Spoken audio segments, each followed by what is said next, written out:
Good evening, everyone. My name is Holly Harner, practice professor in women's health and the Afaf Malise director of the Center for Global Women's Health at the University of Pennsylvania School of Nursing. I, along with my colleagues and co-sponsors, Ms. Hannah Harbison, track director of the Women's Health Gender-Related Nurse Practitioner Program, and Dr. Kimberly Trout, track director of the Nurse Midwifery Program at Penn Nursing, am delighted to welcome you to our final center event of the semester, which will address the maternal mortality crisis in the United States. Before we begin with our keynote, I'd like to invite our Dean, Dean Antonia Villarruel, the Margaret Bond-Simon Dean of Nursing and the Director of the WHO Collaborating Center for Nursing and Midwifery Leadership, to welcome you to our event. Good evening, everybody. It's so great to, well, I was going to say see you, but I can't see you, but I know you're out there. I want to especially thank Holly Harner for bringing this event together. We had planned this as a way to amplify the findings of the Aspen Health Strategy Group, of which I'm a member, in which we discussed ways to reduce maternal mortality and morbidity, and we came up with what we thought were 5 bold ideas. Let's see if you think so as well. So although my background is in peds, I actually do have some experience working on the issues of maternal mortality. When I was a professor at the University of Michigan, I was part of an NIH-funded study or collaborative in which we were funded to address disparities in low birth weight babies, specifically among African Americans. It was called Patients, Providers, and Policymakers, and we worked across the university with communities in a number of different areas. One of the students that actually worked on this initiative was Lauren Underwood, who, as you know, is a congresswoman from Illinois who has been instrumental and spearheaded a number of bills which are called the Momnibus Action Bills, which I'm sure everyone is familiar with. I'd like to say it was part of her work with us that inspired her, but I know we can't take credit for, again, her incredible passion to be able to move those components forward. In this time together on this initiative, there were many lessons that I learned. First of all, dealing with maternal mortality is a lifespan approach. However, we all come to recognize pregnancy as an opportunity in which to intervene and support mothers and babies. So I'm pleased to see so many of you here. I would bet that some of the recommendations and some of the issues that we were looking at are still as relevant today as they are. This is a huge problem, a huge issue, and it's so wonderful to see so many of you here working with us to see how we might be able to address this. I'm thankful to our array of speakers that we have who bring different expertise and passion here, and I'm sure we'll all enjoy the event today. So again, thank you so much for joining us, and I look forward to the work that we're going to be doing together. Thank you. Thank you, Dean Villarruel, for your opening remarks and for always being a champion of the Center for Global Women's Health. A recent report authored by the Philadelphia Department of Public Health, including Dr. Asta Mehta, who is with us here tonight, and members of the Maternal Mortality Review Committee, highlights important and alarming data related to maternal deaths in Philadelphia and the urgent need to reduce preventable deaths in this vulnerable population. Over a period of 5 years, from 2013 to 2018, the city of Philadelphia recorded 110 pregnancy-associated deaths, defined as deaths that occur during or within 1 year of the end of a pregnancy. Of these 110 deaths, 26 deaths, almost 1/4 of all deaths, were determined to be pregnancy-related deaths, which are defined as deaths which are caused by, related to, or aggravated by the pregnancy or its management. These deaths included deaths due to cardiomyopathies and other cardiac conditions, embolism, infectious disease processes, hemorrhage, and other causes. The same report highlights that racial inequities exist among pregnancy-related deaths in Philadelphia. Non-Hispanic Black women and birthing people make up 43% of births in Philadelphia, but account for 73% of the pregnancy-related deaths. And Black women and birthing people are 4 times more likely to die from pregnancy-related causes than white women in Philadelphia. The authors note that these inequities demand attention to underlying causes, including addressing bias and systemic racism, as well as ensuring all pregnant and postpartum people, especially people with pre-existing cardiac disease and people with substance use disorders, receive comprehensive care before, during, and after pregnancy. This includes access to and communication between medical and behavioral health providers. The Center for Global Women's Health at Penn Nursing has identified maternal morbidity and mortality as one of our 3 strategic priority areas. Our aim tonight is to raise awareness of bias and systemic racism in maternity care, while also identifying evidence-based, multi-level action items that hold promise to reduce maternal morbidity and mortality. We also aim to shift the narrative of Black maternal health, and especially media coverage that too often blames Black women and birthing people for their own deaths, and instead center the voices of Black women and learn from their lived experiences in the healthcare system. Tonight, we are pleased to introduce 5 distinguished experts in maternal health, each of whom will share their wisdom with us around how to prevent maternal death. We'll begin first with our keynote speaker, and then follow with our expert panelists, each of whom will speak for approximately 10 minutes. Time permitting, we'll open the event up to questions from audience members, but you can leave questions and comments in the Q&A feature located on the right side of your BlueJeans screen. So now I'd like to begin and introduce our keynote speaker for tonight, Ms. Kimberly Seals-Allers. Ms. Seals-Allers is an award-winning journalist, 5-time author, international speaker, strategist, and advocate for maternal and infant health. A former senior editor at Essence and writer at Fortune magazine, Kimberly is a leading voice on the racial and sociocultural complexities of birth, breastfeeding, and motherhood. She's the founder of IRTH, that's IRTH, a new Yelp-like application for Black and brown parents to address bias and racism in maternity and infant care. She also created Birthright, a podcast about joy and healing in Black birth that centers positive Black birth stories as a tool in the fight for birth justice and to reverse the narrative of negative statistics that's common in mainstream media coverage of Black maternal health.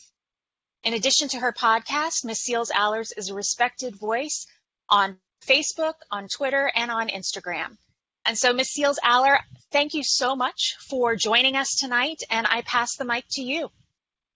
Thank you so much for having me, Holly. It's an honor, and we go way back.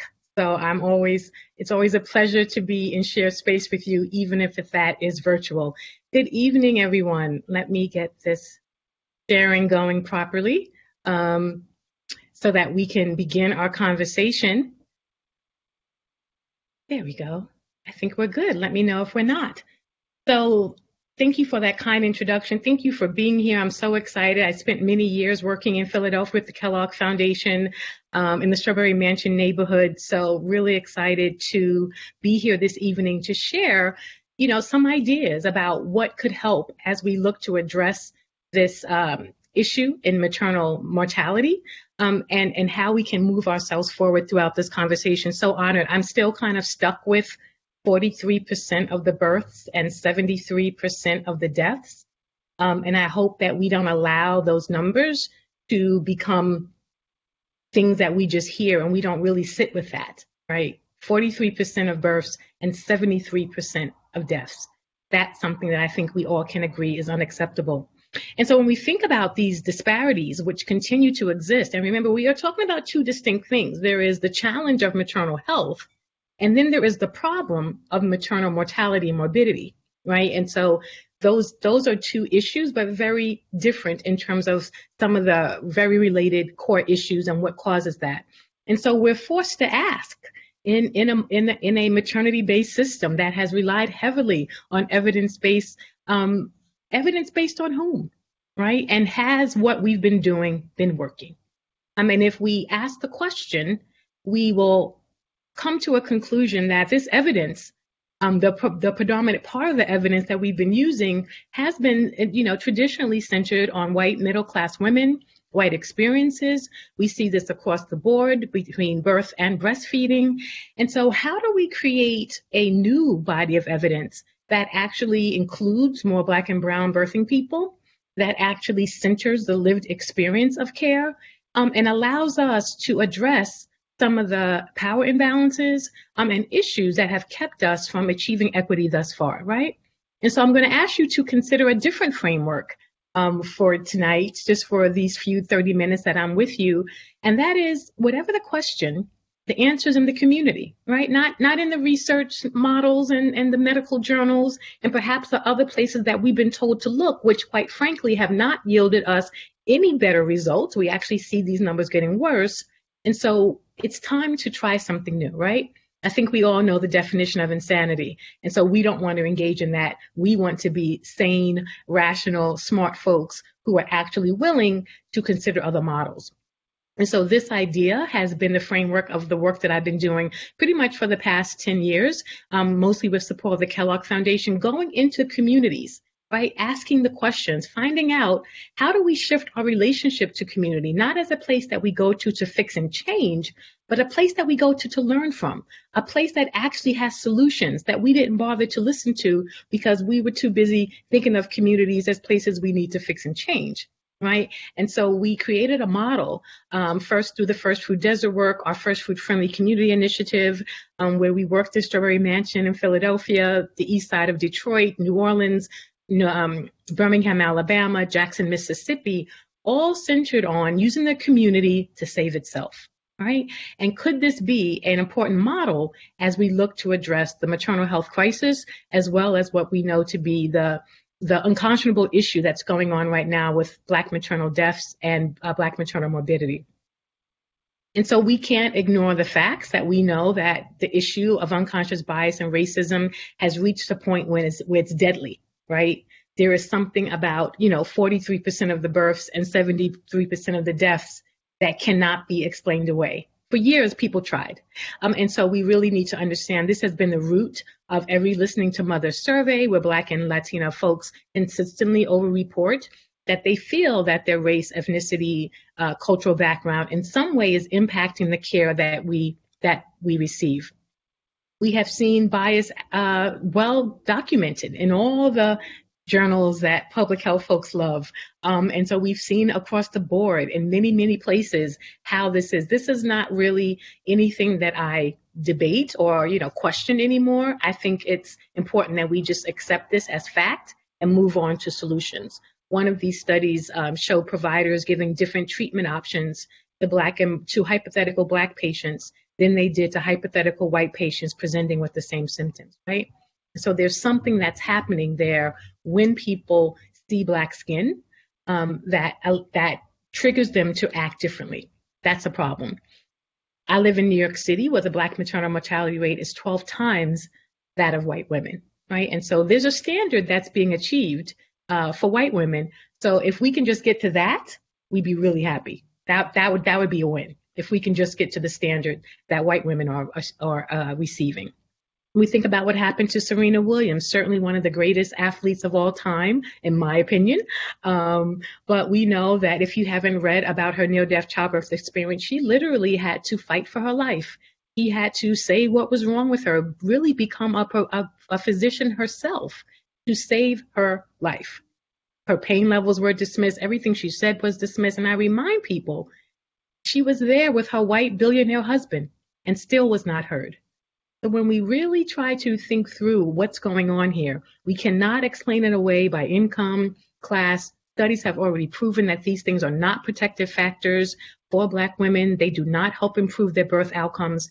And so we really have to take an honest look at this issue of racism, the way it shows up. And people say, well, what is racism, right? Like, what does that mean? I'm not racist. That's fair. But we have to think of the history of systemic racism and how it really has been embedded in our systems, right? That goes way back to unequal access to resources, and that actually when they initiated welfare benefits, they were not for Black and brown people. And actually, as soon as they allowed Black people to take benefit of them, that's when all the work provisions came in, right? So we have to think about this unequal access to resources. We know that communities are not all the same. This is the great work that we did in Strawberry Mansion, really trying to understand how community influences shape birth and breastfeeding outcomes, the same way that we know that food deserts can shape healthy eating and health outcomes. So what are the community influences Or are we only leaving up to the birthing individual themselves to have a great birth outcome or breastfeed for a meaningful duration, but we've never checked to see if any type of real support is hyperlocal, easily accessible, right? Just like the way we want our food. You know, housing discrimination has been an issue. The practice of redlining. These are all examples of the way racism has been embedded. Breastfeeding, a big piece of the work that I do historically. We know that during breastfeeding, during enslavement, Black women were stopped from breastfeeding their own children and forced to breastfeed the children of their white slave owners. And this was a traumatic experience, right? Feeding your baby is your first job as a mother. And none of us can imagine what it was like to not just be forced to transfer food, often to the detriment of their own children, but to be forced to transfer nurturance, right? If I think about nursing my son or my daughter, you know, I can still give myself goosebumps.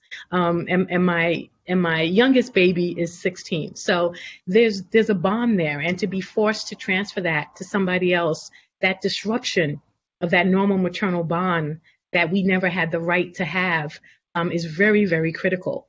And we may think we're talking about a very long time ago, but I will share that as the mother of a young Black male, this sense that I do not own my son, my children, and that I can't protect them is still very much alive with me today, right? Every day I'm in fear for my children. And so we understand that these traumas have not gone away, and they still exist and need to be addressed. We think about this distrust of healthcare institutions being core to this, and we'll talk a little bit about trust creation as an important process of how we address this issue. But we know this mistrust has been earned, right? Not just what we know about the history of the OBGYN field and Dr. Marion Sims, who was often celebrated as the father of OBGYN, but the historical trauma of the ways that the government has, you know, used Black people for studies against their will. And so we cannot ignore this trauma of the medical field and why people are afraid, and their reluctance and reticence when they come into contact with the system. And so we have to look at these things as connected issues, right? It's not lost on me that we look at Black women who were breastfeeding the most. In fact, they were breastfeeding slave owners' children later during Reconstruction, when wet nursing was one of the few jobs that we were allowed to do. We breastfed white people's families, you know, for money. So we were breastfeeding. Right? And we were birthing babies. Our babies were valuable as property. So we were birth people. But now our birth outcomes are the worst. Our breastfeeding rates are the lowest. Our Black maternal mortality rates are the highest, as are our Black infant mortality rates. Now, we can't look at all of that and think about 43% of births and 73% of deaths and still think it's about Black people. Right? We really have to take a hard look at this issue. And so Dr. Joya Crear-Perry and everyone else, it's clear. It's racism, not race. There is nothing genetically wrong with Black people, but the ways that racism impacts our body, the ways that racism plays out in practice is literally killing us, right? And so how do we address that? And we think of racism as, I like Dr. Camara Jones' definition, an interpretation of assigning a value. Right? And that assigning a value is so important because value determines a lot.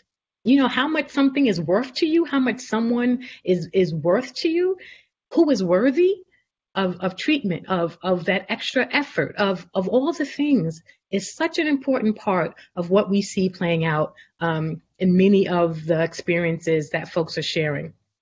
This assigning a value includes the ways that stereotypes have demonized Black women as mothers, right? We think of breastfeeding as something that has been historically associated with good mothering, whereas Black women have not been deemed and stereotyped and cast as good mothers. In fact, we've been the subject of every negative stereotype. And most interestingly, we've been viewed as perfectly capable and desirable for taking care of other people's children, but somehow incapable of taking care of our own, right? That's the lie that the media told about Black mothers. And people believe that.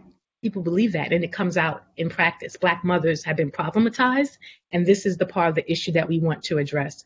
What does that often look like from a public health perspective? Well, here's an interesting campaign that received a lot of support until some Black people pointed out some problematic issues from the Michigan Department of Public Health.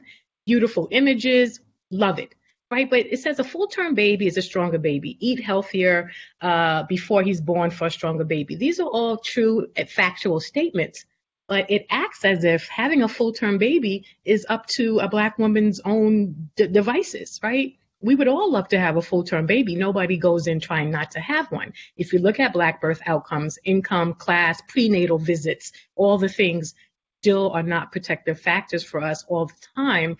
And so this kind of statement ignores the ways that our environments are impacting our birth outcomes. Eat healthier for a stronger baby. Well, I don't know about you guys, but I call whole foods, whole paycheck. And unfortunately, in our country, eating well has become a class-based privilege. And I won't even get into what the word healthier means to people. But all of these things put it on the burden on Black mothers. And it doesn't ask the system to be accountable for what's happening there. And this is what we want to avoid. Similarly, with sleep, lots of demonizing of the ways that Black and brown folks have always slept with their babies versus trying to help folks do that in a safer way. Very dangerous. Moving to technology, we've even seen algorithms that were biased against Black patients. I mean, where do we turn? So when we think about the scope of this issue, right, we really want to think through how we get to solutions. And I often say the experience of being interpreted is different from the experience of being understood. And this is so important because many times in this work, people love to tell me about the studies that they've read and the things that they've read. And if you are trying to address Black maternal mortality from studies, from research, I assure you that what you have is an interpretation. What I'm here to ask of you today is that you seek to achieve an understanding, right? An understanding comes from being in relationship, being in community, being in conversation. That's how we have an understanding. And I want to beg you not to settle for an interpretation of what is going on in Black women's lives. It will not get us there. And it actually is a disservice to the communities that you serve. So how do we get this understanding of the lived experience? Well, I think what we're seeing in the field is some folks actually acknowledging and beginning to see themselves the ways that that shows up in practice. If you haven't read this article a few years ago, a neonatologist was really sharing the ways that she saw that she was contributing to the racial gap in infant mortality. One example that she gave was the timing that she would do her kind of grand rounds or meetings with parents in the morning. You all know what that's called better than I do. And she found that she did that on her schedule at a great time in the morning that worked for her. But she never checked in to see if public transportation was running, and she didn't even know what the cost of the parking lot was, right? And so something as simple as considering transportation issues, considering time of day, considering how people can get there. So she made assumptions about parents who were not present to get this information, and obviously their care suffered, right? Without even understanding why that was the case. So when people say to me, for example, oh, some Black women aren't going to prenatal visits or they're going to all their visits, my next question is always, well, do you know what happened when they did go? Right? Or was that experience so traumatizing they didn't go back? And so it's so easy to make assumptions, but that's an interpretation, right? We're going for that understanding, and always with an equity lens. And I often pause to make sure that we understand what equity means, because we don't want to confuse equity and equality. I'll give a brief example because I want to be conscious of time, but I'm sure all of us have been to a stadium or a theater event, right? And in that stadium or theater, there are ladies' rooms and men's rooms. If you've gone with a man, boyfriend, husband, et cetera, at intermission, two things happen. He's gone to the restroom and he's back in a flash. He probably has time for snacks. You know, he's got a drink, and these are things that most times the women are not even considering, right? We're not even thinking about going to get snacks. It's not even in our realm. But I assure you that in that stadium or theater, there are an equal amount of ladies' rooms and men's rooms. That is usually required by law. But that experience of using them is not equitable, right? And so for there to be equity in that particular example, there would need to be actually more ladies' rooms than men's rooms. And so when we talk about equity, it is about doing more. It is about giving more, going that extra yard, staying more, working harder, coming out of your office, being in community, doing the uncomfortable thing, even the uncomfortable conversation for the sake of equity. It is not about we put one there and we put one there. That is not equity, right? It is about doing more for those who have had less. Very important. And so what does that look like? What could that look like in our work? Well, I'll start off talking about this guy. If you know this story, this is the guy, Narcissus. He loved himself very much. And depending on what version of the story you read, he either looked at himself until he froze up or whatever. Anyway, this is a guy who loved himself way too much. And I often joke, I've dated enough of these guys and you just don't want this in your life, let me tell you. But what can we learn from this story? Because so many times, because we love what we do, or we know that we have research and we've done studies, we are stuck in what we see and what we feel and what we believe and what we want to say about this issue. And we just are right here and we don't look up. We don't look up. We're stuck right here in the research and the studies and what we believe and what you were told and what you saw. It's a trap. Because first of all, this is where our message, our efforts dies when we see nothing but what we want to reflect. But in reality, what people really want to see is themselves reflected in our work, in our message, right? And so when we think about a community-centered approach to addressing maternal mortality and maternal health, we want to think about being in the community. I'm a bit of a word nerd, and I love that these two words have the same Latin root. One being a shared space, other one being a shared language. But I think this idea of, creating a shared space and a shared language in order to address this issue is so important because we find that doctors have their own language, nurses have their own language, birth workers in other areas have their own language, lactation consultants have their own language, parents have a completely different language, and nobody's speaking in the same language. So how do we create a shared understanding that can help us understand that lived experience? And then how do we create a trust creation process? Remember, there's trauma. There's earned mistrust of the medical system.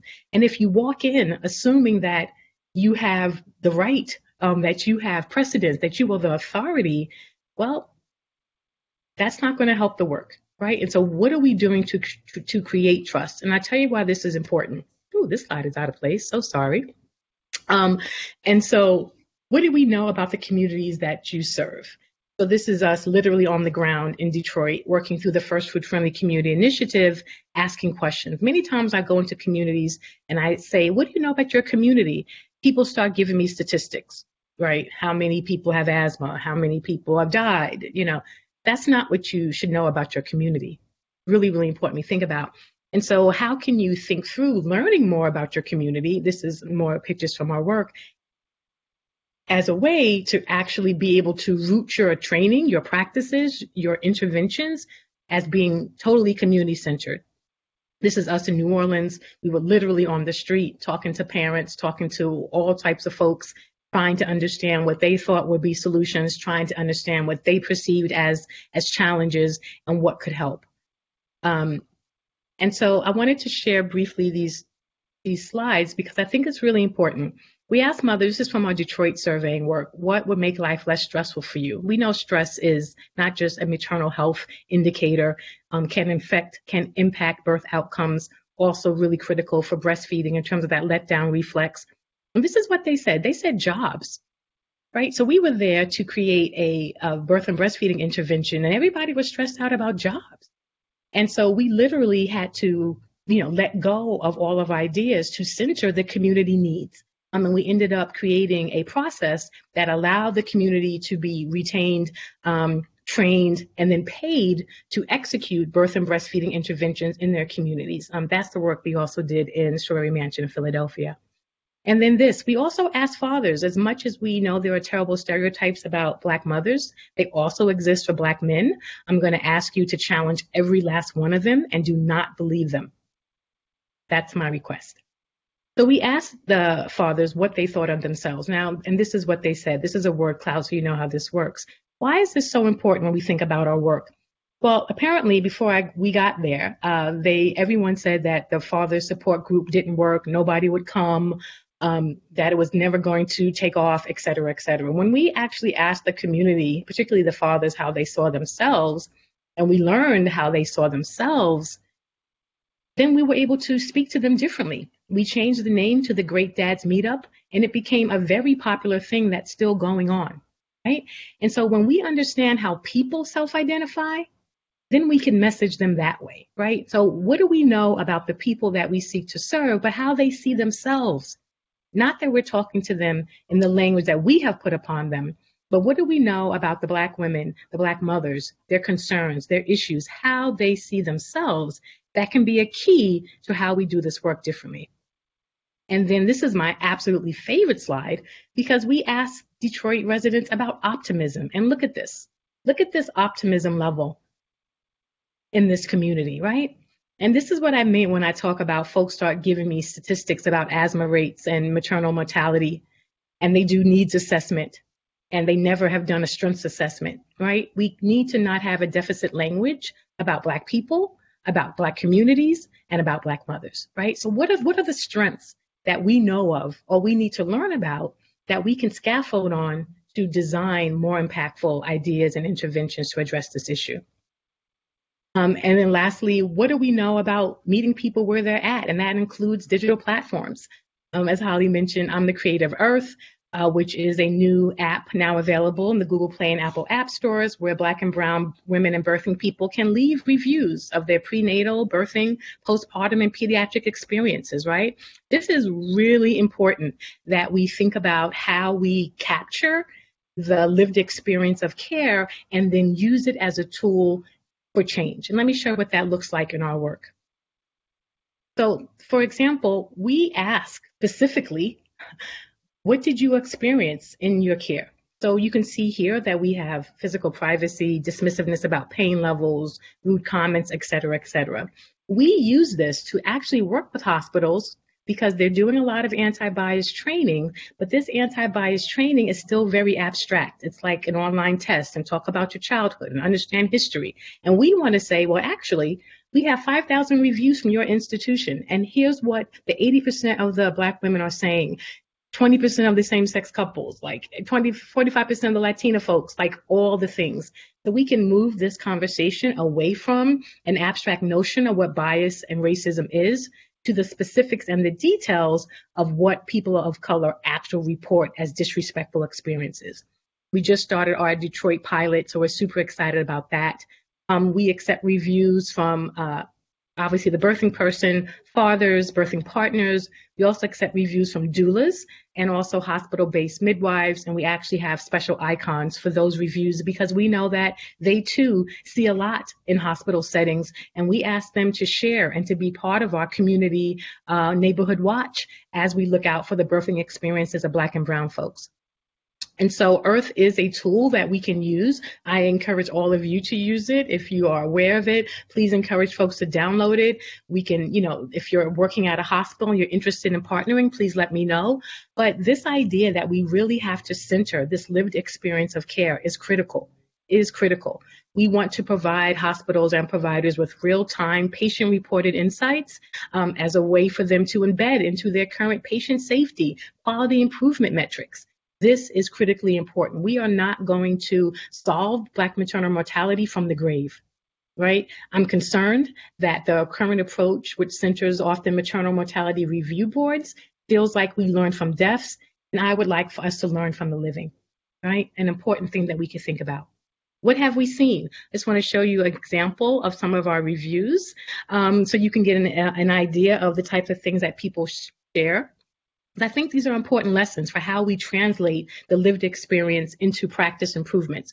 So here we see someone talking about pressure. Well, is that a communication issue, right? What is this issue that people are feeling pressured into things around their own decision making? So that could be an important experience to learn from. This one I appreciate because even though she had a NICU experience, which obviously is not ideal, she had such love and respect for the NICU staff. So people are able to make that distinction between what happened and how it happened. And that's the part that we need to work on. It's the how it happened. Were they talked to? Did they feel things were explained? Here we see we see this a lot in Earth. People responding about the African-American nurse, what your staff looks like. So that's perhaps a training and a staffing issue that we can provide feedback to hospitals. What makes people feel safe? and that can also improve their birthing experience. And then things like this, not being heard about their pain levels. This is a red flag. This is a warning shot. We know that not listening to pain has been included in pretty much every maternal death story. And so how do we look at the frequency of this type of reporting as something that we can use to prevent adverse events? Really, really important. Here we see someone responding to the exam, doctors not really thinking through their people's personal history and how they want to be touched, which can be very different for different folks. And then here, looking at the secretary comment, how are we making sure that the equity work that we're doing goes all the way to our front offices, to our staff that's greeting folks? This is not just about providers, it's about everybody who's connected to that birthing experience, so that people will come back, so that people will continue to take advantage and access the healthcare that they need. And this one was also a very kind response to the OB and nurses and the folks being supported, someone being supported in the birth experience that they wanted. Another comment here about pain being ignored. And then this person was readmitted to the hospital 10 days postpartum, right?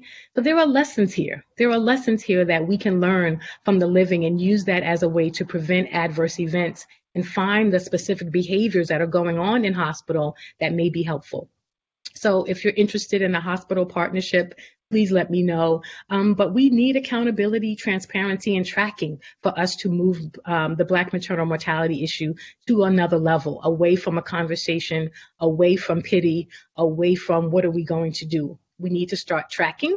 We need to center those most closest to the issue, and we need to measure, right? We can't change what we don't see. So we have to be willing to see the reality of the issue. We need to be able to listen to the community and the things that they're reporting. And we need to see what are the practice behaviors that are being reported that we can address and make these experiences more respectful and also improve the maternal health outcomes as well as reduce maternal mortality. And so it's critically important that when we center this lived experience, if we get it right for the people who are being most harmed by the system, we will get it right for everyone. It's a tide that lifts all boats, right? It's a tide that lifts all boats. And so we always challenge our assumptions. What do we think about people? How do we let go of the things that we may have been told or have assumed, or the stuff that we have been swimming in just as humans that now become our biases, that now become how we deal with people, that now become how we talk about patients behind their backs in the break room, right? The things that Black providers say that they hear nurses and other doctors talk about their patients is really unacceptable. And I've had my own experiences just taking my children in terms of stereotypes about Black mothers that is really troubling. And so ultimately, what Black maternal mortality needs is not about how do we fix and save Black women, how do we fix and save the 43% and 73% of deaths, but we need a co-liberation model, a model that understands that we are in this together and that our lives are inextricably linked. And ultimately, you're not free if I'm not free. And I'm not free if you're not free. And none of us will be free until all mothers are free. Thank you so much for listening. I appreciate it.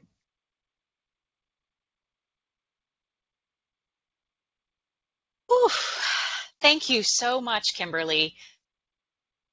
You know, as you were saying, we go back and, you know, I remember, you know, when I heard you first speak about 10 years ago, there was something that you said that so moved me that it moved me so much that I actually got it, you're saying framed and posted in my office on a giant poster. And at the time it was, don't confuse someone's circumstances with their character. And yes. So I think my new quote, Kimberly Seals Aller quote is going to be, the experience of being interpreted is different from the experience of being understood. Yeah. It feels differently. And so, you know, I appreciate the opportunity to share and for us to have this, you know, dialogue, at times even an uncomfortable conversation about the ways that, you know, us being humans and people gets in the way of the great work that we know we want to do. But that issue around kind of dealing with people based on studies and science, but not getting to be in community, to be in relationship, to literally try to understand people is an issue that I hope that we can reckon with. We have lots of healthcare leaders, clinicians, and lots of students on the call. So what are the things that they should start doing tomorrow to address this issue? What are 3 things? 3 things. Well, going off, this quote, I think that what can you do to get more rooted in your community, right? Where can you volunteer? Where can you offer your services? What do you have to offer to the community? And I think that's an important way to be of service to the community. And I think when we talk about shifting power dynamics, so that's really critical. How do you actually be a part of the communities that you seek to serve? I would encourage everyone, if they can't do it tomorrow, to show up, but to think about a community engagement plan as part of everything that you're doing. It's directly related to health. It's not health. And so I would encourage that. The other thing that I would certainly say to folks is, listen to Black women, listen to Black people. When people are saying something, are you really listening? Are you dismissing? Are you problematizing? Do you have another conversation? And I think the most important thing that people need to do is to do their own work, right? So what are you doing yourself to be anti-racist? And we are at an amazing time in our country where if you literally Google how to be, it will complete it with anti-racist, right? People have put out the books, the lists, the videos. Like, it's really hard to not know right now. So I would encourage everyone to do your own work, right? Do the anti-racist work, which is, not always fun, but certainly necessary for anyone in this space. I'm deeply concerned around obviously we've seen a terrible climate, but when folks are touching Black and brown bodies and they haven't done their anti-racist work, it is literally dangerous. You are literally increasing harm. And so, when we think about 43%, 73%, we need to do the anti-racist work on an individual level. So make that commitment. That would be really important. Thank you. I can't wait to, we're recording this event, and I can't wait to go back and re-listen to all of the insight that you just gave. So thank you. We're going to move on to our expert panel. And so I'm going to introduce all of our panelists right now. Our first expert panelist is Dr. Jennifer Moore. Dr. Moore is an internationally recognized leader in Medicaid and maternal child health.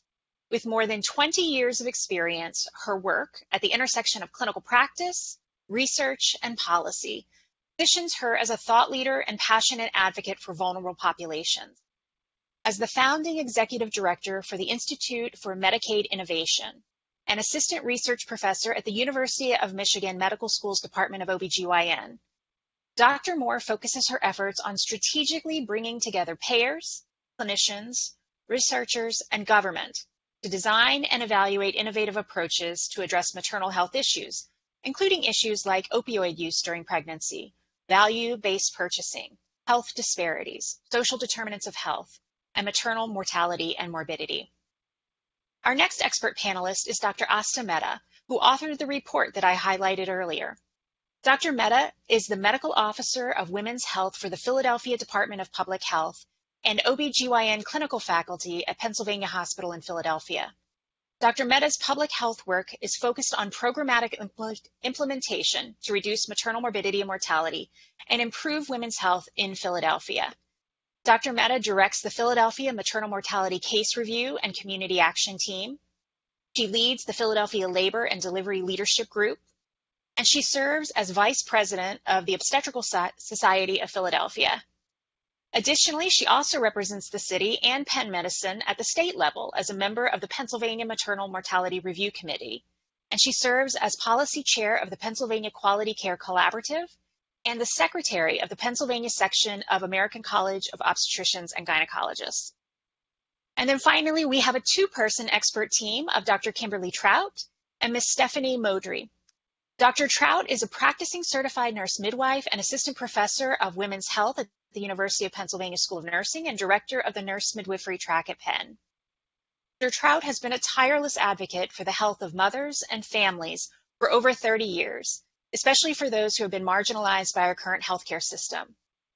Research focuses on optimizing health outcomes for expectant parents and newborns and promoting health equity across the childbearing cycle.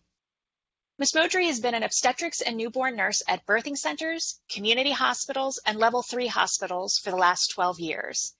She's practiced a very specialized form of obstetrics nursing while caring for families who have received a prenatal fetal diagnosis. She received her master's degree in innovations and intro and entrepreneurship and advanced practice nursing from Drexel. She's putting her skills to use and her business expertise toward helping solve postpartum hemorrhage issues. So tonight we're going to open up our expert panel, again starting with Dr. Moore. So take it away, Dr. Moore.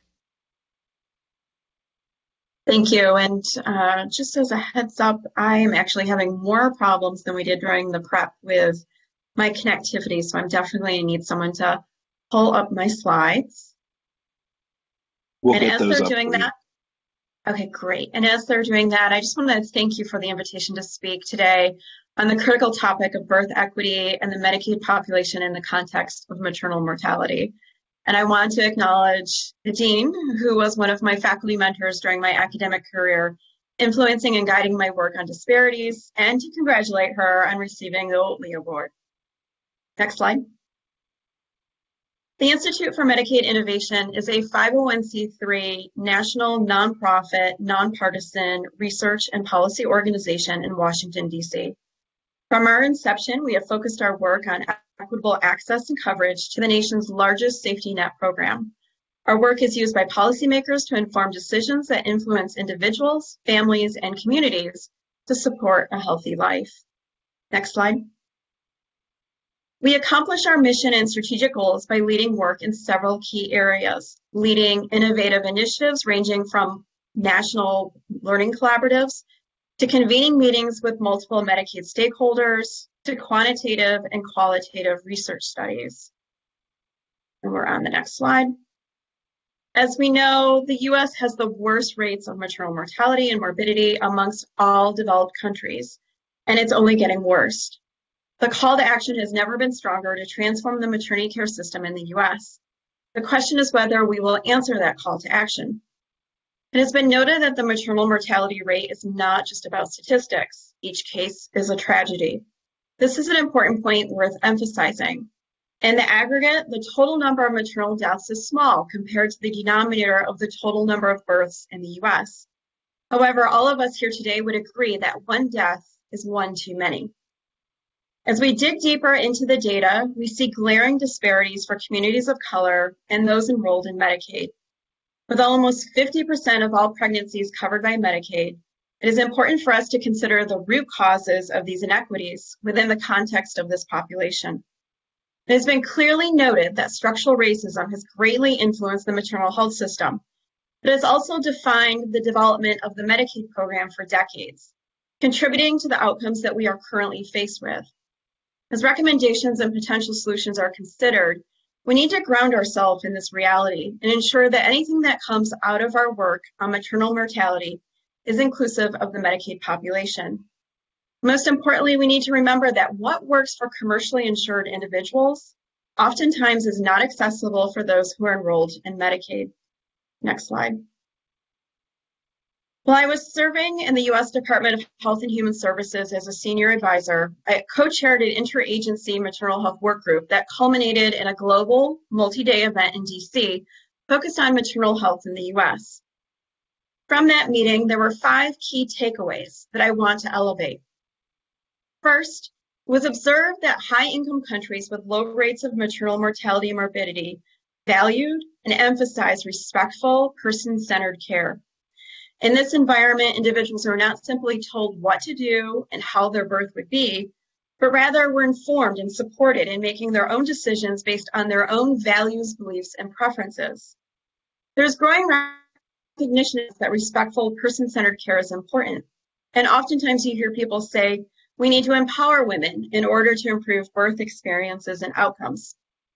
However, I disagree with that statement. We don't need to empower women. What we need to do is stop taking away their power and listen to what they need and want. We need to transition to respectful, person-centered care. Second, other developed countries acknowledge that pregnancy and birth is a normal physiologic event. It is not a disease. It is not a medical emergency or crisis that automatically requires a suite of interventions that are led by a trained surgeon. More does not mean better in maternal health. In fact, research is showing us that the U.S.'s high-intensity, high-intervention approach to maternity care actually results in poorer outcomes. We need to find a balance between identifying appropriate situations in which evidence-based interventions during pregnancy and birth are warranted and stop treating all pregnant people as if they're the rare, less than 1% who will develop a complication. We need to ensure that the right level of care is assigned to an individual's risk level. Third, the most noticeable during the multi-day global event was the discussion around high-income countries maximizing the utilization of midwives who provide expert, high-value, evidence-based care with obstetricians as the trained surgeons, serving only as specialists who are called in if needed. Midwives are considered the standard of care for all pregnant and birthing people. Maternity care begins and ends with a midwife, with obstetricians being called in to provide specialty care. The concepts of respectful, person-centered care and normal physiologic birth, as noted earlier, are not new concepts. In fact, it is the underlying foundation of midwifery care. As such, other high-income countries consistently have higher rates of midwifery-supported births. Fourth, other countries offer continuous access and coverage for women's healthcare needs. In contrast, for many low-income individuals in the U.S., they are kicked off of healthcare coverage within 60 days postpartum. Some states have begun to explore extending the Medicaid program up to 1 year postpartum, and Congress recently passed legislation supporting the CMS waiver mechanism to allow states to extend coverage. But this legislation is time limited, like all pandemic-related efforts. It is not a permanent change. And fifth, and finally, the high-income countries with low maternal mortality and morbidity rates emphasize the importance of offering culturally congruent care that is respectful of individuals. The multi-day event named structural racism as a social determinant of health and one of the primary root causes of the staggering rates of maternal mortality and morbidity in the U.S. It is astounding the extent to which racism has been embedded into all facets of the U.S. healthcare system, and how social, gender, and economic oppression has fed into the system. The low number of midwives of color, the opposition to Medicaid expansion, rules around where pregnant individuals can birth, and the reliance on surgeons to care for healthy pregnant people is linked to racism and social, gender, and economic oppression. Next slide. Last week, the Aspen Institute's Health Strategy Group released their report on addressing maternal mortality in the U.S. Co-chaired by former HHS secretaries Kathleen Sebelius and Tommy Thompson, the group of corporate CEOs and healthcare leaders, including the dean, took on this important topic with a focus on disparities, equity, and justice. The group noted in the report the data on maternal mortality and morbidity in the U.S. are devastating. And as a nation, we can and we must do better. Individuals of color are more likely to be uninsured or enrolled in Medicaid, have limited or no access to midwifery-led care, lack community-based support such as doulas, deliver at a hospital with worse quality of care, face individual-level stressors such as racism in the clinical setting, or be affected by the accumulation of such discrimination, racism, and stressors over their lifetime. Next slide. The Aspen Institute and the Aspen Health Strategy Group noted 5 key observations as part of their work on the report. First, the ability of other developed countries to have low maternal mortality rates demonstrates that better outcomes are achievable. Second, midwifery-led models of care that treat pregnancy and birth as a normal physiologic event demonstrate better outcomes than the traditional medical model. Third, racism is entrenched into our models of care, from clinician bias to health system structures. Fourth, the current financing of maternity care is not aligned with high-value, evidence-based models, such as midwifery, resulting in poorer outcomes and low return on investment, both from a financial and social perspective. And finally, the underinvestment in women's health as a whole, but more specifically in maternal health, is an underlying driver. Next slide. The Aspen Health Strategy Group came together as a healthcare brain trust to also create 5 big ideas. As leaders, they are calling upon all of us to take the following 5 actions. First, make maternal mortality and morbidity a priority and commit to identifying your role in improving outcomes. Second, shift the maternal health care system away from the medical model and towards a community-based model where midwifery-led care is the standard for all pregnant and birthing people. Third, to support a community-based model of care, we must align payment models, both in the commercial and Medicaid markets. This includes providing continuous healthcare coverage and equitable reimbursement for midwives. Fourth, racism has been entrenched into the fabric of this country for centuries. Our healthcare system is not excluded. We need to implement an anti-racist culture in healthcare. How do we do that? As a first step, we need to develop and utilize quality measures that incorporate concepts such as respectful and responsive care. We need to increase the number of leaders and clinicians from communities of color. We need to ensure that the voice of patients and communities are heard and represented in decision-making, such as on boards and oversight committees, not just advisory groups. We need to train everyone in the healthcare system on the history and manifestations of structural racism and how it can be dismantled. And finally, every policy and procedure within our healthcare system must be evaluated for bias, racism, and oppression, with efforts taken to dismantle and undertake corrective action. And for the last big idea from the Aspen Health Strategy Group, establish robust data collection systems and analysis, develop quality measures, lead statewide perinatal quality collaboratives and maternal mortality review committees, and most importantly, invest in research. Next slide. Last year, I saw this cartoon pop up on my Twitter feed. I paused and couldn't help but think about its relevance to this topic. Today, we rely on mechanical dryers to dry out our clothes with more buttons and options than we can possibly figure out, as if more was better. And if I'm being honest, the outcomes for my mechanical dryer are not great.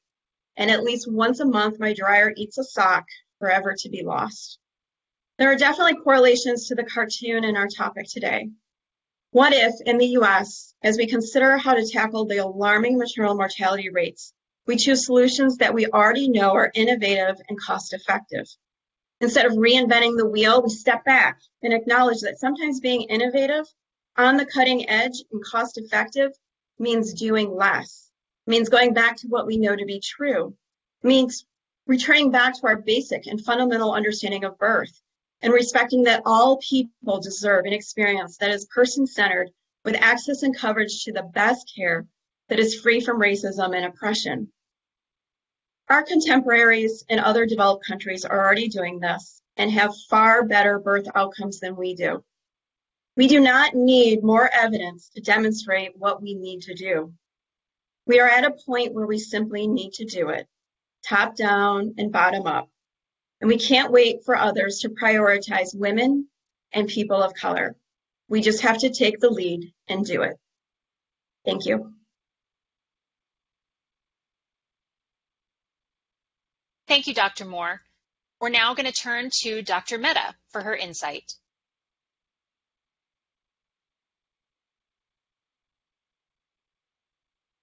Thank you, everyone. Just pulling up my slides here.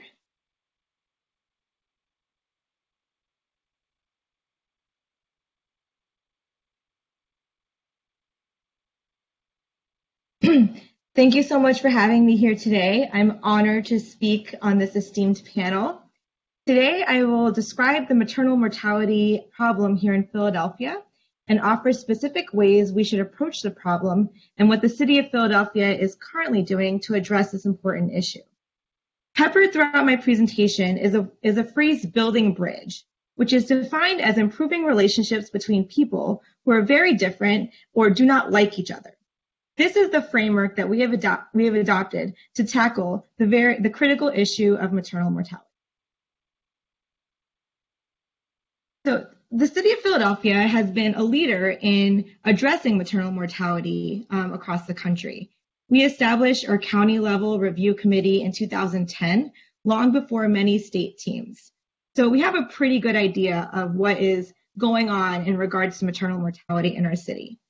We review all pregnancy-associated deaths, which is defined as a death that occurs during pregnancy and up to a year postpartum regardless of cause. The team is multidisciplinary. It spans across multiple sectors, community-based organizations, people with lived experience, and our local Medicaid organizations. We have leaders from each of the delivery hospitals in our city. We have people that are leaders in the social determinants of health space. We have someone represented from homeless services, from housing, from emergency medical services. So we span the full gamut in regards to the team. We've released 2 reports so far. The first one is the snapshot report from 2010 to 2012. And the latest one is the one that Holly had referenced earlier, which is our 5-year report, which spans 2013 to 2018. Some key findings that actually Holly had already sort of gone over from our report include our rate of maternal mortality, which when you compare to nationally is slightly higher than the national average. Our rate is 20 per 100,000 live births. We also see significant correlations with mental and behavioral health issues.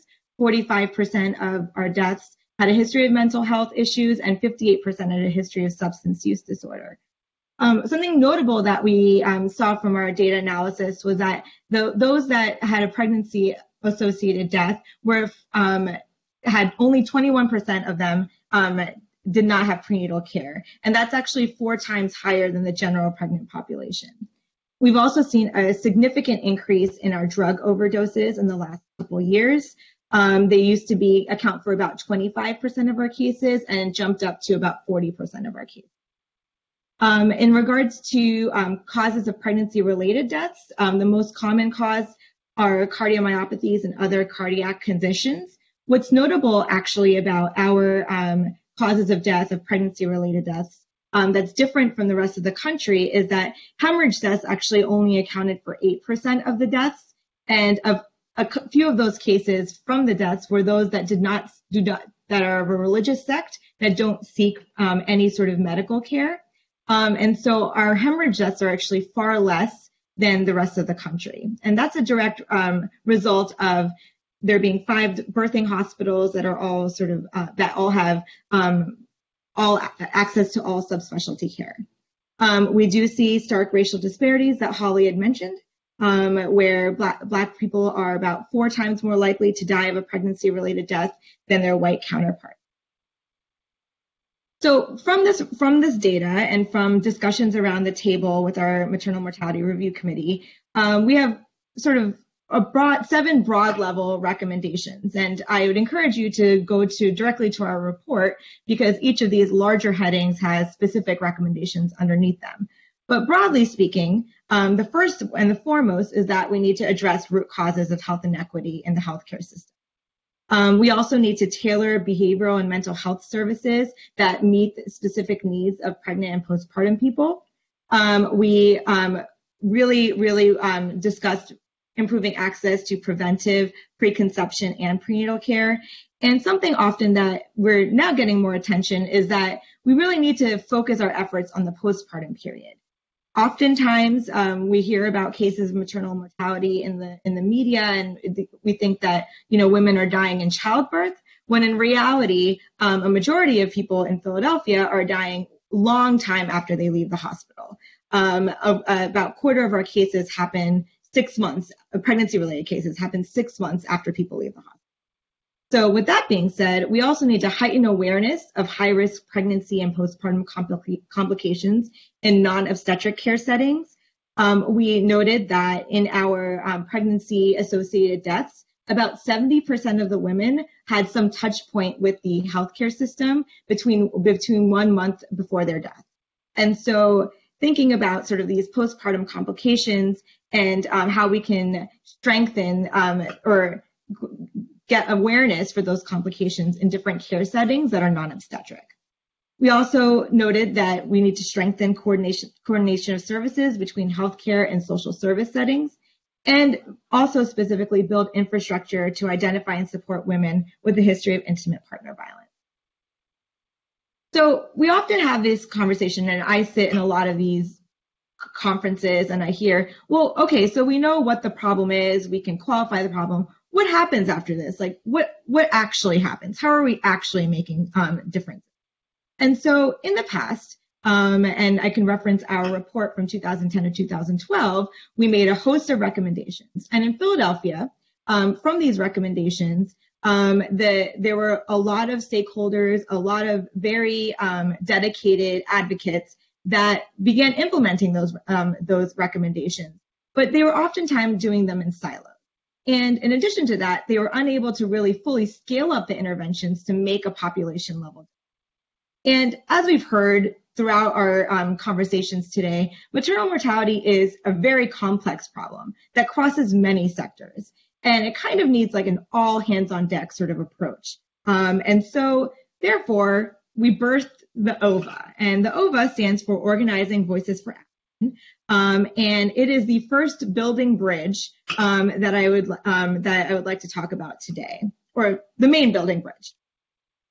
So the OVA is meant to be the action arm of our Maternal Mortality Review Committee. The way we decided to start implementing this action team was very, we had a very specific strategy in mind. We wanted to establish a backbone, but we wanted to ensure that in that backbone, we had a person of lived experience, a person from the community that could really help guide the efforts from the beginning, from inception. We then conducted multi-stakeholder interviews, and this included interviews with community members in the community to really ask a couple questions. If we were to structure this collaborative, how could it be effective? Who should be a part of this collaborative? And what's the main way that you or your organization is taking action? And what are your assumptions that led to this approach? And with that information, armed with that information, we convened an initial steering committee to help us establish a governance structure, an equity plan, and also establish who would be on the final steering committee. So the initial steering committee was created with stakeholder input from these interviews, and then also was data-driven based on what we knew about our data and the recommendations that came from MMRC. And we absolutely wanted to ensure that that women with lived experience, birthing people with lived experience, were front and foremost in creating this collaborative. So there's a few ways that we've strategically and on purpose integrated community voice. We have multiple community members on our steering committee, which helps guide what we end up working on as a group. We have established that a community member would be a co-chair of the work group. So when we actually decide on what we're implementing, those smaller groups would have a community member or a few community members on that group. And we also meet with them intentionally to talk about process feedback. So after every meeting, and a few weeks after every meeting, we meet with them separately to ensure that they feel comfortable in the space, what we can do to constantly improve their engagement with the process. We've also been very intentional about incorporating equity in the work. We have a specific equity statement in our governance, and we periodically audit ourselves to ensure that we're holding by what we intended to do. So who's at the table, who's on this final steering committee, and why did we choose them? So we intentionally chose multi-sector representation, including community members, local and state governmental agencies, healthcare professionals, insurance providers, community-based programs, policy advocates, and social determinants of health professionals. The key in this was that we wanted individuals that had the agency to implement programs and policies within the organization and authorize collaboration with other stakeholders. We wanted people that were in their organizations that actually were able to make changes within their organizations and also collaborate with other organizations to get things done. We also wanted people, so the steering committee prioritizes and develops an implementation strategy for the recommendations that come from our review committee. So our goal is that what we see in our data is implemented in real life, but also understanding that that implementation has to come from both the community and all the stakeholders that are involved, and for it to be lasting and feasible. This is a great opportunity for these people to get together and share organizational updates and network in a way of building that bridge. So this is a framework we've established. Our overall arching thing is to build bridges. So we have in the orange, you can see they're sort of oranged out, and that's because these are collaboratives that existed prior to the OVA, being birthed. So we have the PLDLG, which is a labor and delivery leadership group, and it's a multidisciplinary group. And we have representation from each of the birthing hospitals in the city. There are 5 of them. Those that attend are nursing leaders, patient safety leaders, and labor and delivery directors. And the goal is to work together on shared initiatives to ensure that the programs and policies implemented on labor and delivery are doing the best they can, that are evidence-based, and we're sharing best practices. We also have a collaborative with the OB leaders and managed care organizations in the city, and this includes our mental health managed care organization, which is CBH. And all of these stakeholders meet once a month to discuss how we can improve care coordination between hospital systems and managed care organizations. And our state Medicaid director also attends these meetings as a way to sort of bridge the conversation. We also have a cardiology task force that's about to be implemented, and that is basically a group of OBGYN leaders and cardiologists to talk about best practices and potentially come up with citywide guidelines of how to identify and work with women who have cardiovascular disease in pregnancy and postpartum. The other 5 working groups, of those ones that are there, we're starting with early warning signs and strengthening community-based organizations led by women of color. And what I mean by strengthening is really supporting them. And there's a lot of grassroots organizations in Philadelphia that are doing amazing work. And just to go from our keynote, it is vital that the people in the community that are doing this great work, it's vital that we are able to arm them with as much, whether it's with whatever they need to continue to be vital and in their communities and continue to engage with the community and do the great work that they're doing. And so I will go to the next one. So basically, these are what each of the groups are doing. And so with our policy, I already mentioned the rest of them, but with the policy group, we've joined other advocacy organizations to extend Medicaid eligibility from 60 days to 1 year after delivery, piggybacking off of the federal legislation. And so that is one initiative. The Early Warning Signs Initiative is to implement an educational series focused on early warning signs of severe maternal morbidity at common touch points. So this includes homeless shelters, this includes WIC, working with doulas and with home visiting programs. So we're trying to really get into spaces where people are really going postpartum, and so that we can sort of build this overall capacity and recognition of these early warning signs so everybody is aware. So we've had a few successes as a collaborative with the managed care organizations in that work group. We've come upon leveraging existing infrastructure to implement a health information exchange between each of the healthcare provider sites and managed care organizations to facilitate referrals for social services electronically. We found in our collaborative that the managed care organizations had a lot of services that were available to their clients. However, hospital, those in the hospital or in the healthcare setting weren't aware of those services. So either those referrals weren't being made, or hospitals were developing their own systems of working with women for different social services. And this is a way to pool resources and work together and really break down that silo and build the bridge.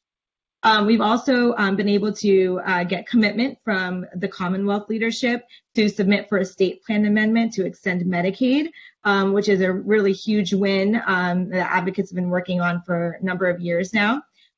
We've also been able to secure funding so that we can disseminate an early warning signs education throughout the city.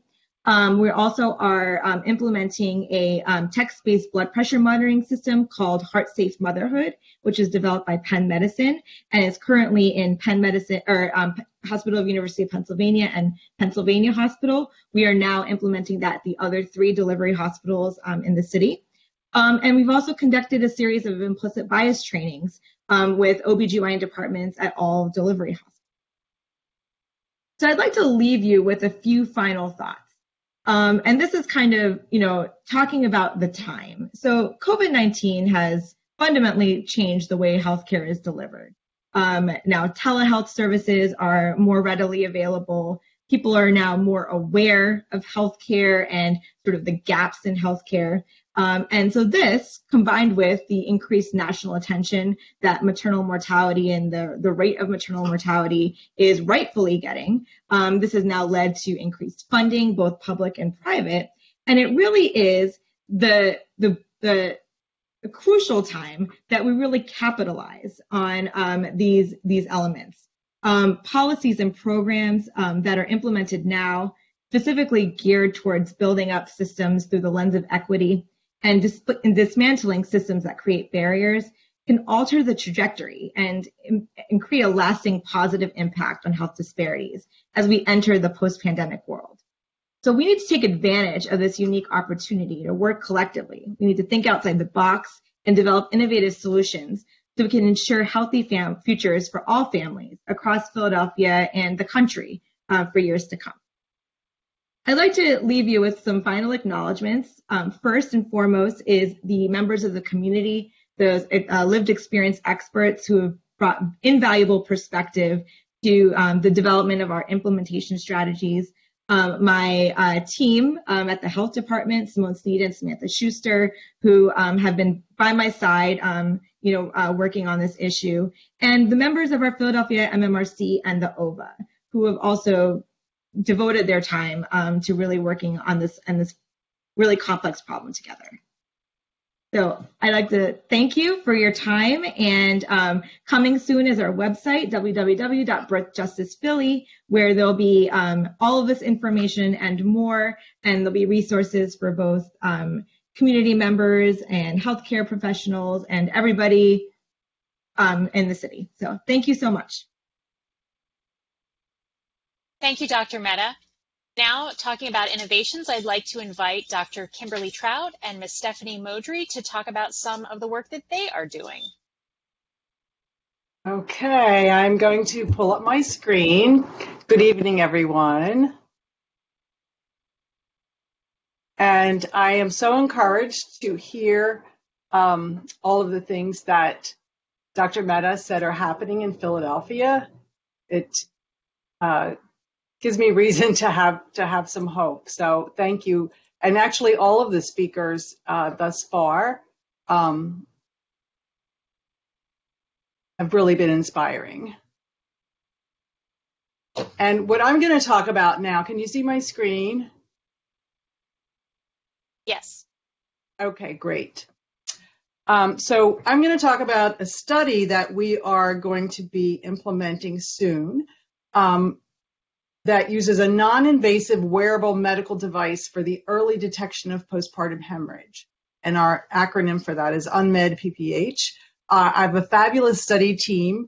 In addition to Stephanie, Maggie Power, who is a faculty member at the School of Nursing and a nurse midwife at the Hospital of the University of Pennsylvania, James Weimer from the Department of Engineering at Penn, and Harish Sadev, who is our maternal fetal medicine specialist. So first, I want to thank our funding source. We are receiving funding from the Office of Nursing Research and Innovation at Penn School of Nursing, and our team were the winners of the 2021 Innovator Accelerator Award. Thank you. So postpartum hemorrhage is often preventable and the leading cause of maternal mortality worldwide. I'm happy to hear Dr. Mehta say that in Philadelphia, it's only 8%, which is below the national average, which is, you'll see in a future slide, the national average in the US is 10.7%. So it is not the leading cause in the US, but it is the leading cause worldwide. And availability of resources to deal with the hemorrhage have a lot to do whether someone survives or not. And how quickly that hemorrhage is detected also has an impact. And for every woman who does it, for every woman who dies, there are 50 others who suffer a severe morbidity, which I will talk about in a minute, due to postpartum hemorrhage. So it is still a problem in the U.S. Glad to hear it's not as much of a problem in Philadelphia because, as Dr. Mehta said, we have 5 hospitals that care for the women here, and we have good availability of the tools that we need to treat it. What we're proposing in this study is a technology device that can detect postpartum hemorrhage sooner and save lives, money, and resources. So if you look at the causes of pregnancy-related death in the United States, and this slide's a little bit difficult to see, but cardiomyopathy is 11.5%, and other cardiovascular conditions is 15.5%. So oftentimes those two are sort of lumped together as the leading cause of pregnancy-related death. And this is data from the CDC, 2014 to 2017. Infection or sepsis comes after that, and then postpartum hemorrhage. 10.7% of pregnancy-related deaths in the U.S. during this time frame. What's really disturbing is that this number has been on the rise. In the last 20 years, it has quadrupled. And again, we look at the morbidity, not just the mortality. We have been hearing from all of the speakers about how high and concerning it is that the U.S. maternal mortality rate exceeds those of other developed countries. We're at the top here with 17.4 per 100,000 live births based on 2018 data. But again, it's not just the mortality, it's also the morbidity. And you can see that PPH with blood transfusions from 1993, we have a precipitous rise starting in 1999 and going up. And then PPH, postpartum hemorrhage with obstetric procedures to control the hemorrhage. If you're, the first line of treatment usually are medications. There are other, things that can be done by the professional staff. A technique called bimanual compression, blood transfusions if somebody has excessive blood loss, and sometimes the treatments are not working well, and additional obstetric procedures are needed to control the hemorrhage, and sometimes even a hysterectomy to save the woman's life. So how do we assess for postpartum hemorrhage? Well, there's a saying that I learned from my midwife professor, Dr. Joyce Thompson, that it's not the big gush that kills, it's the slow trickle.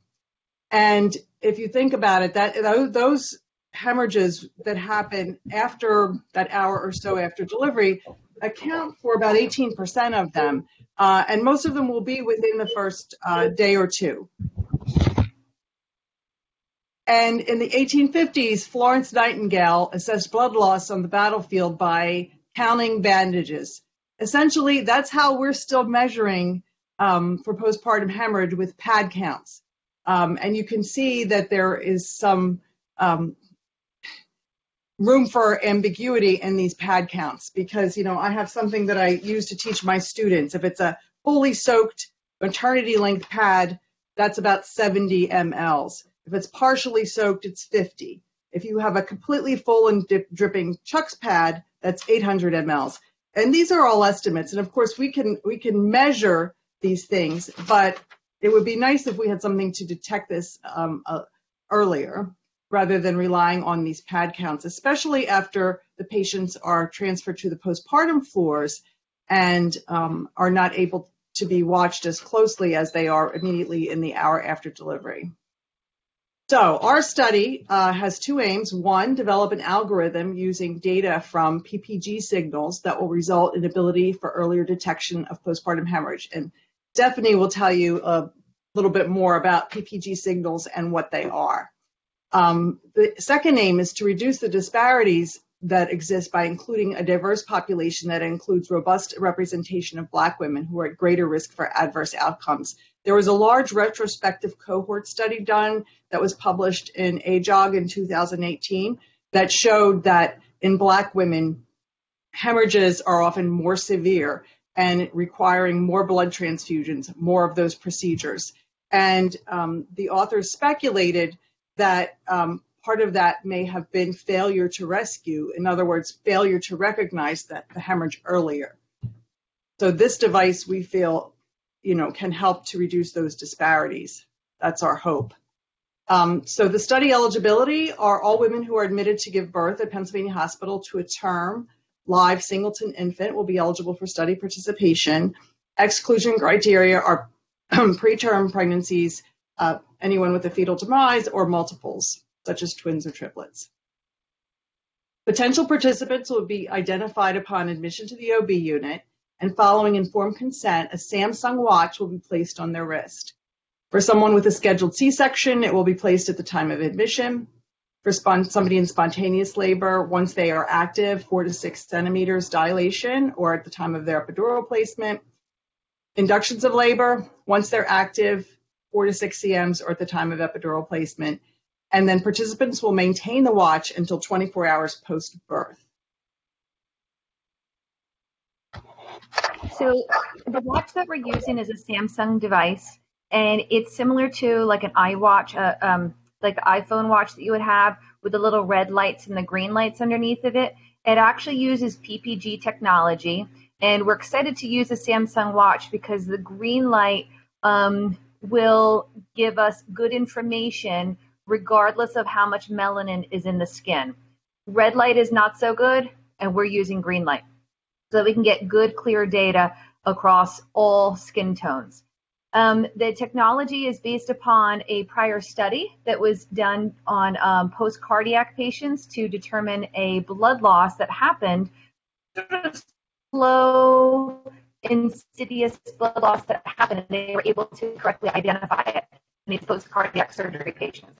So we're excited to apply this towards the postpartum women and postpartum hemorrhage to see if we can possibly determine if there is a percentage of blood loss or something like that that could really move the needle in going from us doing the traditional pad counts and vital sign changes and being able to have critical information much sooner. Next slide. So our RAs will, we're going to collect demographic and clinical data from our patients, and we're going to be monitoring about 1,000 women. So it'll take place over 2 to 3 months, and all of our data will be stored in REDCap for further analysis. Everything will be de-identified, and the statistical analysis and development of the computer algorithm will be done by Dr. Weimer in consultation with the Office of Nursing Research and Innovation. Next slide. So we'll have 1,000 patients in our study. We're hoping to capture 50 to 75 postpartum hemorrhages, and then we'll reevaluate the data and publish it and possibly study it at another center, maybe with a larger group.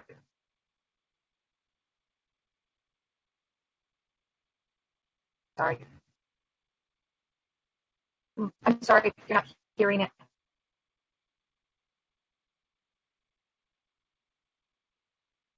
Thank you, Stephanie. Your voice is a little broken up. Can people hear me okay? Yes, perfect. Yeah, you're fine, Kim. Okay. Any questions about our study? Should I pull the slides back up?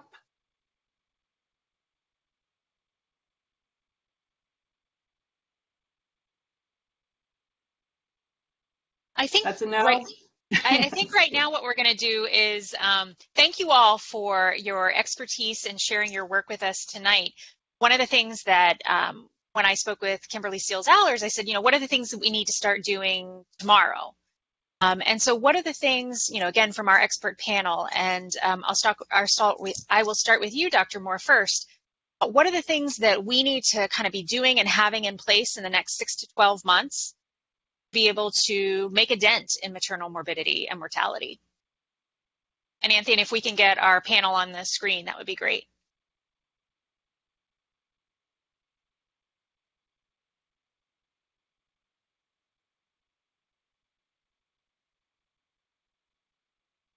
think Dr. Moore may be having a hard time jumping in. So I will start with you, Dr. Mehta. What are the things that we need to be doing in the next 3 to 6 months to make a dent in the numbers that we're seeing? Thank you. You know, this question is really hard for me to answer because if we really want to make a dent, a lot of these solutions are long-term, and a lot of them actually span outside of healthcare and are broader policy changes that need to happen. We need to have paid family leave. We need to ensure that everybody has equitable access to health insurance. And so there's access and then there's access, right? Like there can be many insurance companies that are available for people and they could actually qualify for, but if you make it so hard for people to actually get health insurance, that is also a problem. And so it really is, to make a really big dent, we need to really focus and advocate on these large policy issues, which are frankly long-term issues that need to be addressed. But I will say, you know, understanding what we know from the data is it does start in the postpartum period. And, you know, what kind of education and what are we equipping our patients to look out for? What are we equipping those in the community that are working with patients, that are seeing patients, you know, faith-based organizations, community organizations that people trust and go to in the neighborhood that they live in. We need to have all hands on deck. We need to think about multi-generations and education there. You know, who's helping them at home? Is it their mom? Is it is it an aunt? Is it a family member? Who is it? And like, how can we equip them with the information that they need to be recognizing these sort of early warning signs of maternal morbidity and mortality? And, you know, while you're right that hemorrhage, and I said it, that hemorrhage doesn't cause people to die, it certainly is a morbidity that can, you know, cause PTSD for people. And that can also sort of prevent them from wanting to seek more attention or seek, you know, medical care. So it's certainly an important issue to think about and to address. But those are the kinds of things that I think, you know, really are really going to impact this problem profoundly. Thank you for that. I'll turn to Dr. Moore. What do you think are the things that we need to be doing and implementing in the next 3 to 6 to 12 months to really make a dent in maternal morbidity and mortality? I think we should return back to the Aspen report. It essentially lays out a roadmap for the nation to follow, regardless of which stakeholder you represent, whether you're a clinician, a researcher, a policymaker. Every single one of those big 5 ideas, each of us has a role, and each of us needs to prioritize that role and step up and move that agenda forward. Thank you for that. And the Aspen report, as well as the Philadelphia-based report, they're both included in the chat, so you have access to them just for our audience members. Turn to Dr. Trout and Ms. Midori. What do you think we should be doing? I agree with what Dr. Mehta said. Echo. Dr. Mehta about it's going to take a little longer than 3 to 6 months. It's a long-term approach, and what Dean Villarreal said earlier about a life cycle approach, looking across the life cycle, because I think of the woman who comes in to have a baby who has a hemoglobin of 7.6, and I worked triage yesterday at Pennsylvania Hospital, and someone came in and had a hemoglobin of 7.6. You do not want her to lose a whole lot of blood, and it's getting people good nutrition, all those societal things, and also the stress of racism that is in our society for these pregnant people. I think those are things that need to be addressed, and once all of those multi-systemic things are addressed, I think we're going to see improvements in outcomes.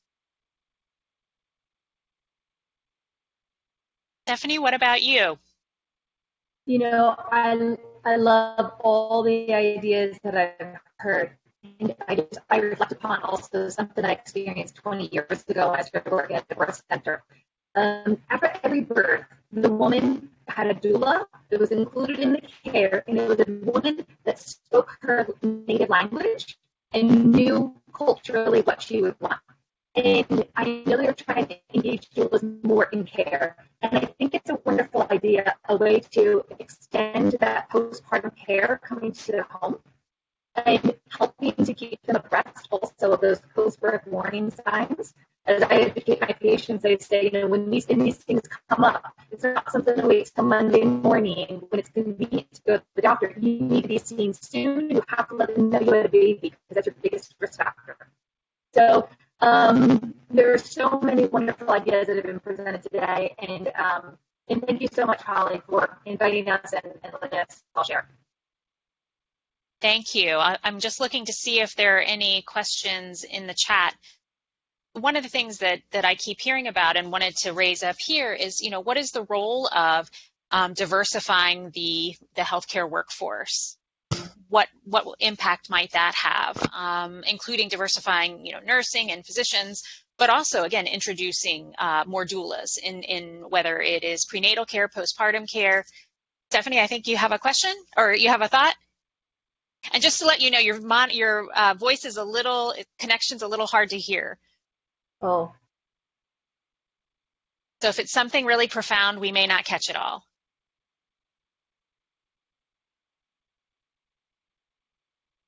I do think that the issue also has to do. Can you hear me?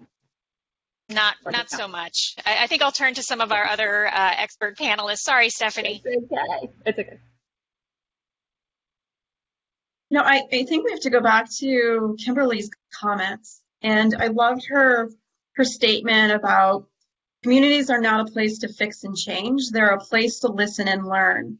So if you want to recruit and train individuals from specific communities and specific backgrounds, we need to go into those communities and listen and learn to find out what do they want to do? What are the barriers for them achieving different training mechanisms and reducing those barriers? So instead of us saying, this is what we're going to do and how to do it, at what point are we going to step back and say, has anyone talked to the communities? Have we figured out what they want and need to make that happen? Thank you. Any other thoughts? I have a thought. This problem is national, but it's also hyper local.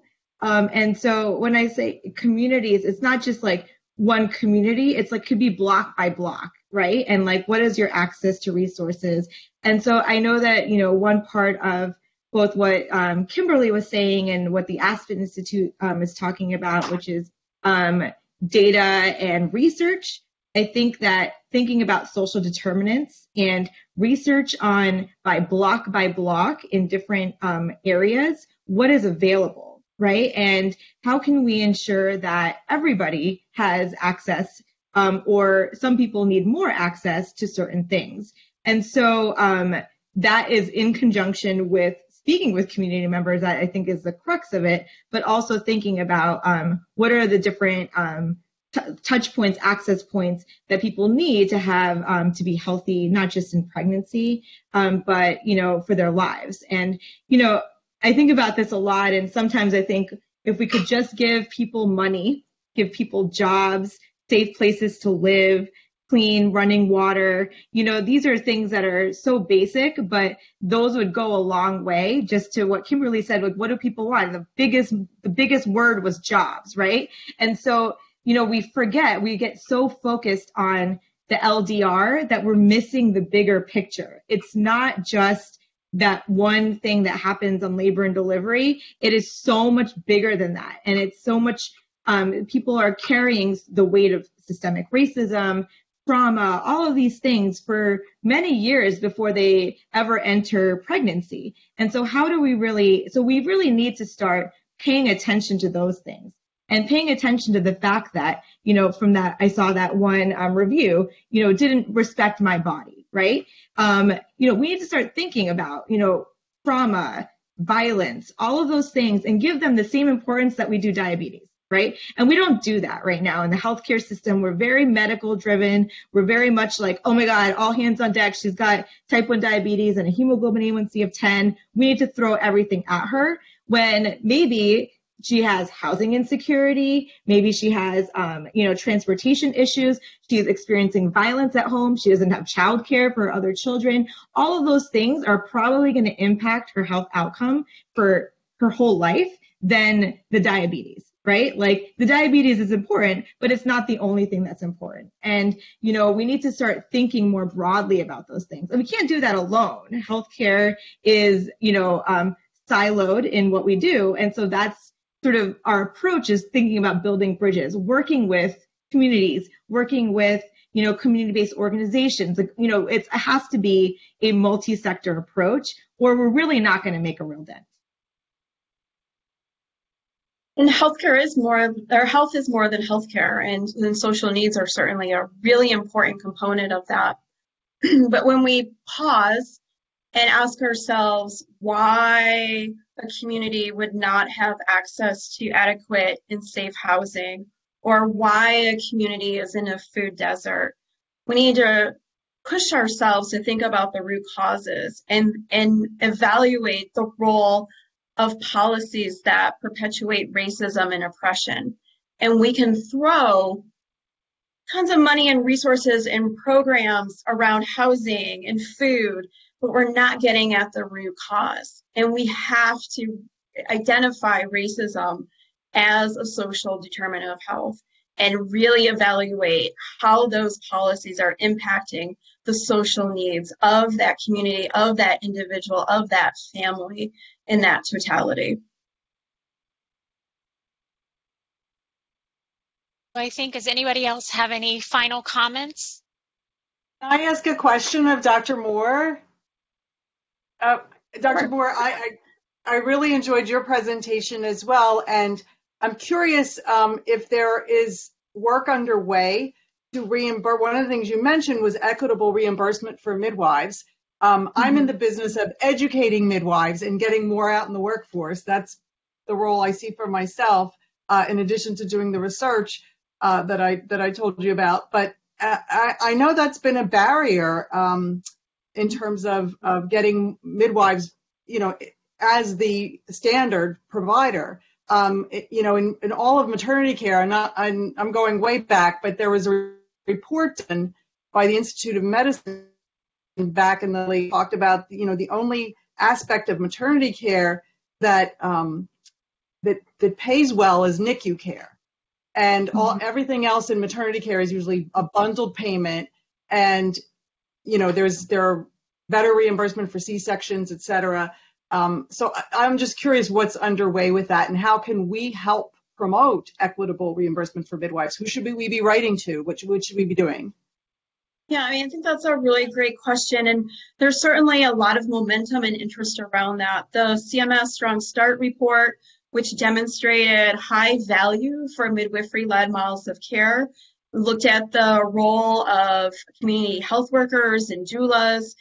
MACPAC is looking at the role. MACPAC is a sort of like a governing body that informs Congress on topics specific to Medicaid. They're working on a report specific to midwifery-led models of care and Medicaid. You have a confluence of a lot of different initiatives. You have the Aspen report, which has former HHS Secretary Sebelius and Thompson's name on it. That holds a lot of weight. And then you have other initiatives that are occurring simultaneously at IMI. We're about to launch a huge national initiative to support a multi-stakeholder approach to increasing access and coverage to midwifery-led care. And we're bringing together, as a mandatory, as participation, state Medicaid agencies, Medicaid health plans, provider groups, and the community to come together to identify their pain points and then figure out those solutions. And as part of that, it is equitable reimbursement and making sure that the facility fees and freestanding birth centers allow for the sustainability of that birth center, and really thinking about the financing model and the payment model. We know that all providers are reimbursed at 30% of the commercial rate in Medicaid. So that's a really hard starting point. We also know that about 50% of births are covered by Medicaid. So we really need to think about how we're financing maternity care in Medicaid and reevaluate those models and think about how we improve value, but also invest in that value. So there are those activities and events occurring with a lot of different groups, and certainly organizations like the American College of Nurse Midwives are really focused on that initiative. So I would say connect with those groups, and if Pennsylvania is one of the states we do our big national project, we're happy to have you be engaged also. Thank you. Thank you, everyone. We are at time, and I think just a testament to how important this issue is. We still have about 100 people who are still on the call. I want to thank our guests, Ms. Kimberly Seals-Allers, Dr. Jennifer Moore, Dr. Asta Mehta, Dr. Kimberly Trout, and Ms. Stephanie Modry. Thank you so much for being with us this evening. I know the last thing anybody wanted to do was be on a Zoom call in April after a long year of a pandemic. But this issue is so important, and we so value your time and your expertise. Again, we knew we weren't going to be able to solve this in one night. So this is why we are taking this as one of our strategic priority areas to focus on in the Center for Global Women's Health. I want to thank Dean Antonia Villarruel for joining us, again, for also being a champion of the center. I want to thank again our co-sponsors of the event, and again our audience for being with us and sticking with us tonight. It is meaningful to us. I want to thank the people who have helped organize this event and helped it go off so well tonight. Ms. Valerie Sika, Ms. Ivory Daniels, Ms. Janet Tom Cabbage, Mr. Anthony Augie, Ms. Kathy Greenland, and Ms. Nikki Valdez. I hope everyone has a tremendous evening, a tremendous weekend, and we hope that you're able to join us for upcoming events starting in the fall semester. So thank you all for your time. We appreciate it. Thank you. Dr. Harner. Thank you, everyone.